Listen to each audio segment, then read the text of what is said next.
Radyo Vəkili proqramını dinləyirsiniz. Elvin Əliyev bugün bizim vəkil qonağımızdır. Tanınmış şair, mexanaçı Rəşad Dağlı'nın vəkilidir. Onu belə desək, həm də bu formada daha çox təqdim edirlər adətən media, amma kifayət qədər tanınmış və müxtəlif səpkili işlərlə bağlı məhkəmələrdə, proseslərdə qalib gəlmiş bir hüquqşünasımızdır. Bugün həm də o məsələyə də toxunacağıq. Əslində ev dustaqlığı ilə bağlı məsələyə mövzunu müəyyənləşdirəndə bir də o məqam ağlımdan keçdi ki, görəsən eyni şey Rəşad Dağlı ilə bağlı da qərar kimi çıxarıla bilərmi, misal üçün. Amma gəlin əvvəlcə Rəşad Dağlı ilə bağlı olan məsələdən başlayaq ki, sonuncu dəfə şairi nə vaxt görmüsünüz və ümumiyyətlə vəziyyəti necədir? Rəşadla qeyd elədiyim kimi artıq bizim müvəkkil-vəkil münasibətlərindən çox irəliləyibdir. Rəşad mənim, yəni dostluq münasibətimiz var Rəşadla. Rəşad özü çox gözəl ailə başçısıdır, ailəsi çox gözəl ailədir.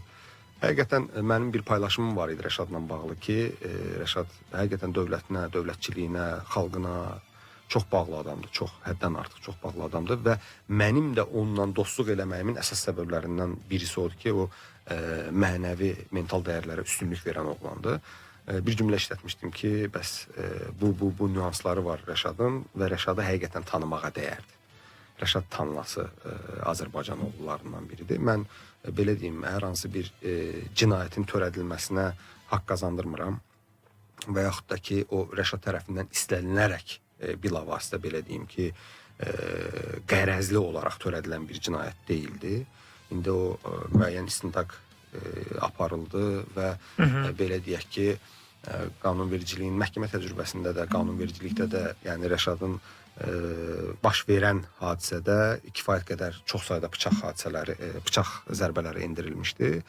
Rəşad ilkin, yəni özündə olmadığı halda izahatını vermişdi, ilkin izahatını, ifadəsini vermişdi. Daha sonra, yəni bildiyimiz qədərilə də bu yəni ictimaiyyət gözləyirdi ki, Rəşada daha yüksək cəzanın verilməsi nəzərdə tutulurdu. Çünki həmin vaxtı səhv eləmirəmsə, Şağanda bir idmançını da zalda bıçaqlamışdılar və ona xüsusi amansızlıqla, xuliqanlıq niyyətlə səhv eləmirəmsə dəqiqləşdirə bilmirəm o indi verilmişdi. Yəni bıçaqların sayı nəzərə alınırdı, cinayətin törədilmə sayı nəzərə alınırdı və hətta bəzi yoldaşlar da bildirmişdilər ki, yəni biz o işdə perspektiv görmürük də, Elvin, sən nə münasibətlə götürmüsən. Bu riskə getmirsən. Çünki Rəşad kifayət qədər sevilən şəxsdir. Rəşad kifayət qədər hörmətli, nüfuza sahib olan şəxs və dövlətinə, dövlətçiliyinə həqiqətən bağlı oğlandır Rəşad.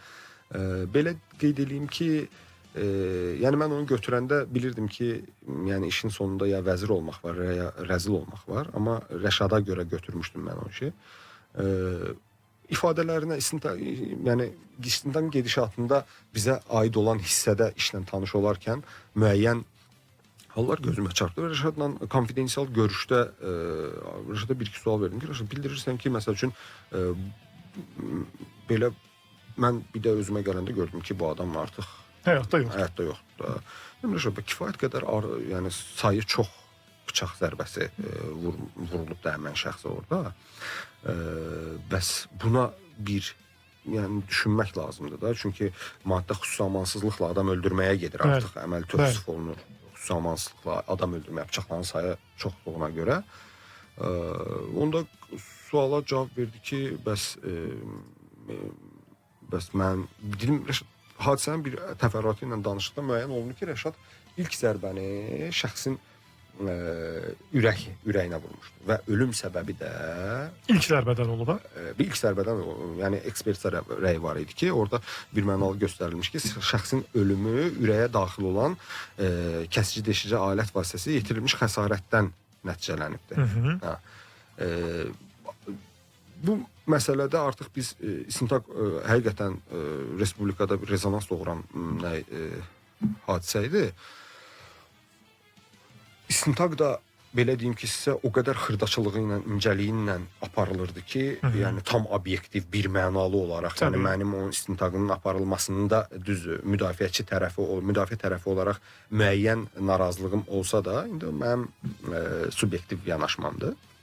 Amma düşünürəm ki, obyektiv aparıldı istintaq və belə qeyd edeyim ki, orada mən həmən halları göstərdim ki, yuxarı səviyyəli yəni istintaqa nəzarət edən orqanların rəhbərliyinə ki, şəxsin ekspert rəyi ilə və xatırladığı qədər ifadəsini verdi ki, mən ona belə vurdum, yadıma gəlir ki, belə vurdum, ürəyinə dəydi və o xırıldadı. Ondan sonra yadıma gəlmir məsələ mənim. Bu hallar olanda artıq o halı göstərmişdim ki, mən xüsusi amansızlıqla adam öldürmə, buna bilirsiniz necə bıçaqla zərbələr vurulur və sonuncu zərbədə bu ölür. Bu halda xüsusi amansızlıqla bu sayılır. Yəni ölən adamın üzərində belə deyim, bu ölən adamı təkrar xüsusi amansızlıqla necə öldürə bilər? O birinci zərbədə artıq ölmüşdü.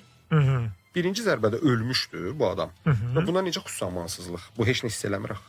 Bunu yəni xüsusi amansızlıq təkcə bıçaqların zərbəsi ilə göstərilmir. O şəxsin ailəsi qarşısında, övladları qarşısında baş verməsi və yaxud da ki, cinayətin elə törədilməsi halları amansızlıq olmalıdır orada, bir növ amansızlıq olmalıdır. Adı üstündə. Amma Rəşadın işində yəni hamının gözlədiyi o idi ki, bu xüsusi amansızlıqla adam öldürmə, hətta bəziləri bildirirdilər ki, xuliqanlıq niyyəti ilə adam öldürmə, lakin istintaq belə deyək, araşdırmada bizim vəsatətlərimizə də qiymət verdi və işin hallarına həqiqətən obyektivliyinə çox diqqət yetirirdilər.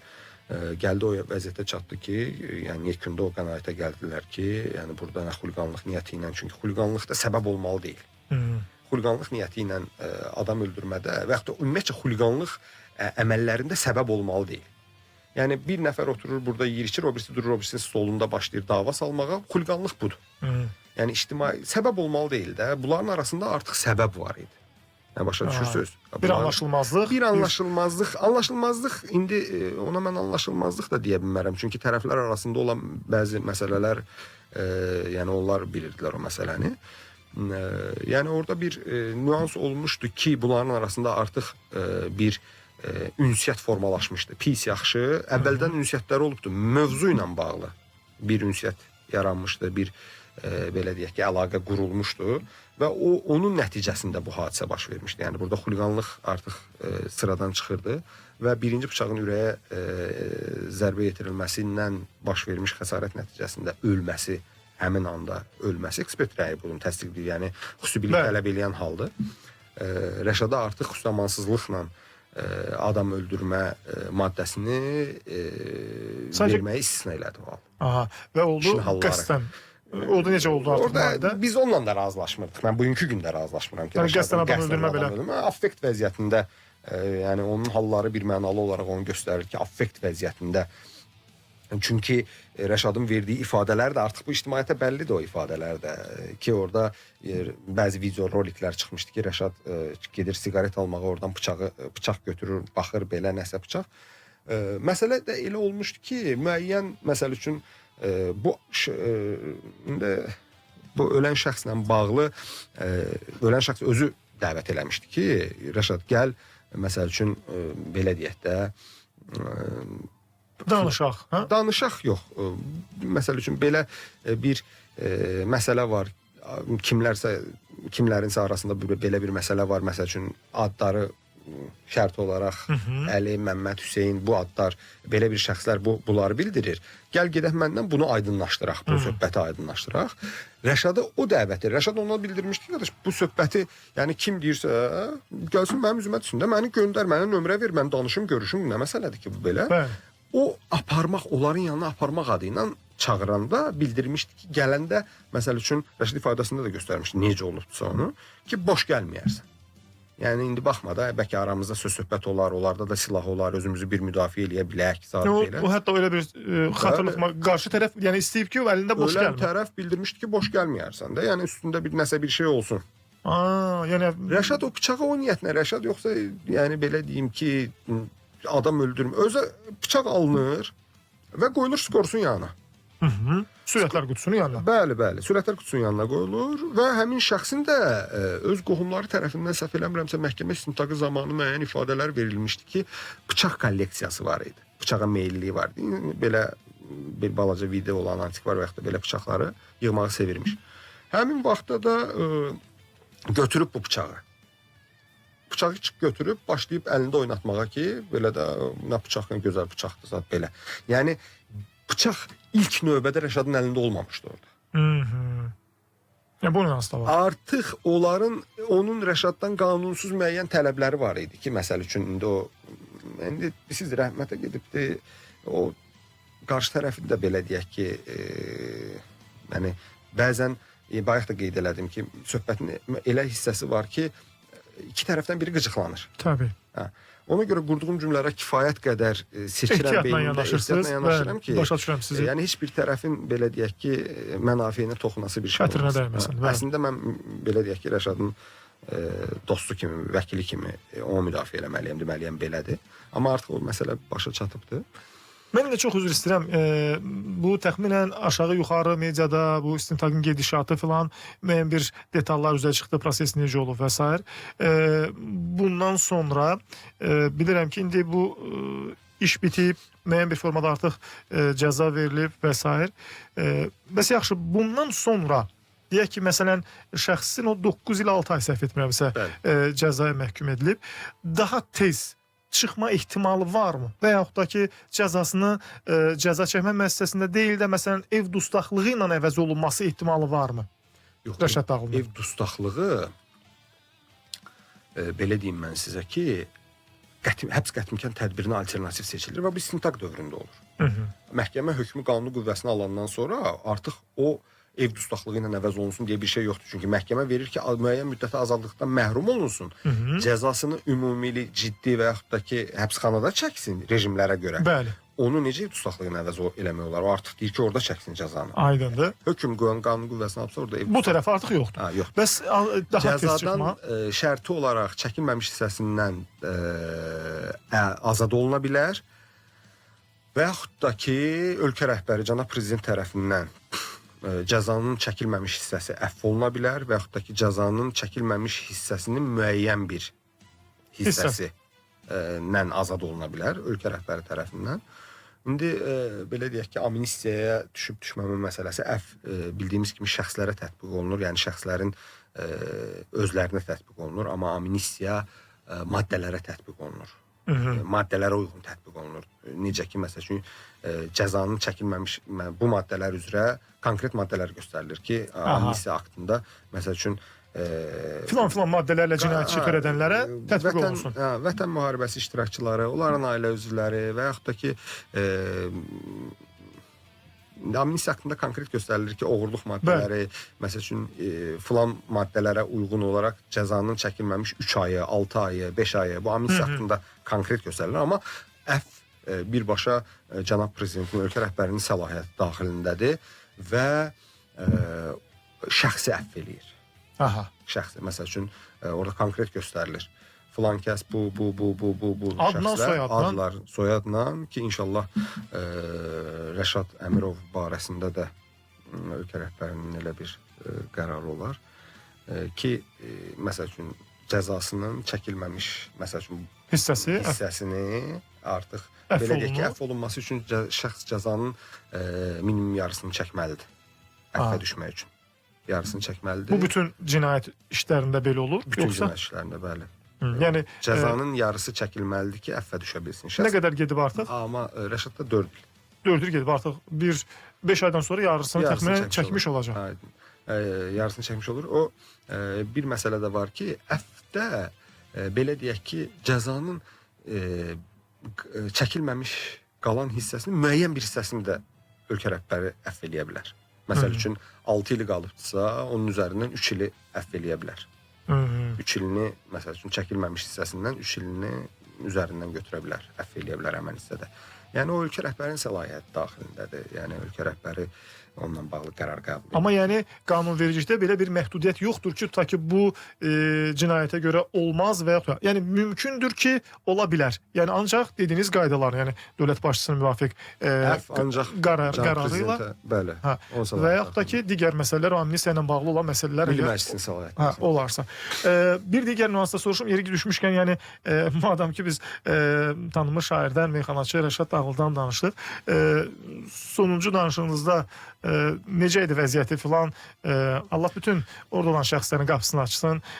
Belə desək, bəzən heç kim həyatda heç nədən sığortalanmayıb, kim başına nə gələcəyini də bilmir bəzən, təəssüflər olsun ki, və istənmədiyi hadisələr yaşayır bəzən insanlar. Onlar sırasında təbii ki, məşhur şəxslər də, məşhur simalar da var. Təbii ki, ümid edirəm ki, və əminəm ki, o da istəməzdi ki, belə olsun və indiki halda Rəşadın vəziyyəti necədir və son görüşünüzdə özünü necə hiss edirdi, bunu zəhmət olmasa biləyərdiniz. Rəşad elə bir adamdır ki, yəni artıq məndən çox yanına gelib gələn yoxdur Rəşadın da. Yəni müəyyən indi cəza çəkmə müəssisələrində görüşlər konkret bir mənalı olaraq göstərilib də hansı hallarda, həftənin neçənci günlərində, neçə saatdan ibarət və hansı şəxslərə icazə verilir.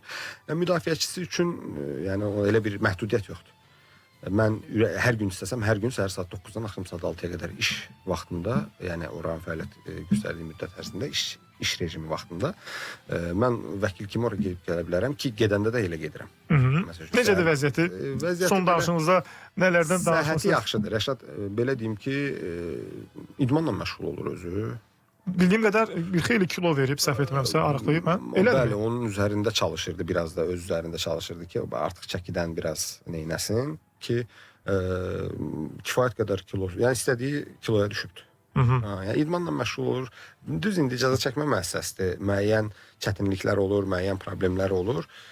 Amma belə deyim ki, ümumi bir narahatçılığı yoxdur. İndi mətbuata da bəllidir. Bundan bir neçə müddət əvvəl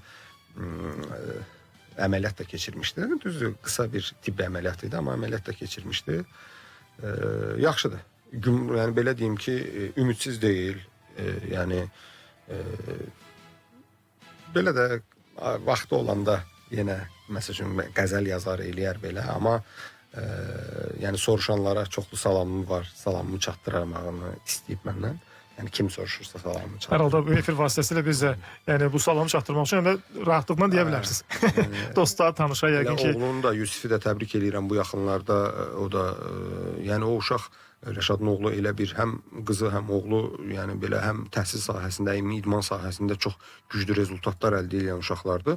İdman sahəsində də oğlu medal qazandı Yusif. Onda bu vəsilə oldu ki, təbrik edeyim, bəhanə əlimizə düşmüşkən. Onu da təbrik edirəm. Təbrik edirik. Qardaşımızın balasıdır. Allah uğurlarını bol eləsin. Allah qapısını açın şairin. Ailəsinə yenidən qayıtsın, sevənlərinə yenidən qayıtsın. Və keşke olmazdı. Amma indi dediyim kimi az əvvəl qeyd elədiyim kimi həyatda olur bəzən. Reklam